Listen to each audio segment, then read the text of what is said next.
Betting app promotion చేసిన ఇద్దరు Bollywood నటీమణులకు ED సమన్లు పంపింది. నటి తృణమూల్ కాంగ్రెస్ మాజీ ఎంపీ మిమీ చక్రవర్తితో పాటు నటి ఊర్వశి రౌటేలాకు ఈడీ సమన్లు పంపింది.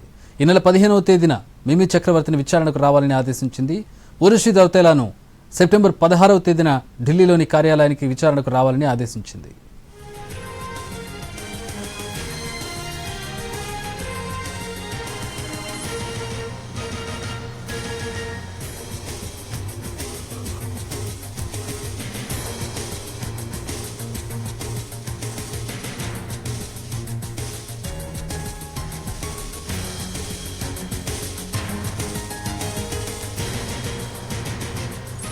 బెట్టింగ్ యాప్ ప్రమోషన్లో మరో ఇద్దరు బాలీవుడ్ యాక్ట్రెస్ కి ఈడీ సమన్లు పంపింది. నటి తృణమూల్ కాంగ్రెస్ మాజీ ఎంపీ మిమీ చక్రవర్తితో పాటు నటి ఊర్వశి రౌతేలాకు కూడా ఈడీ సమన్లు పంపింది. ఈ నెల 15వ తేదీన మిమీ చక్రవర్తిని విచారణకు ఆదేశించింది. 16వ తేదీన ఊర్వశి రౌతేలాను ఢిల్లీలోని కార్యాలయానికి విచారణకు రావాలని ఆదేశించింది.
బెట్టింగ్ యాప్ ప్రమోషన్ కేసులో ఇద్దరు బాలీవుడ్ యాక్టర్స్ ని విచారణకు రావాలని ఆదేశించింది. తృణమూల్ కాంగ్రెస్ మాజీ ఎంపీ నటి మిమీ చక్రవర్తి అలాగే నటి ఊర్వశి రౌతేలా ఇద్దరికి కూడా ఈడీ సమన్లు జారీ చేసింది.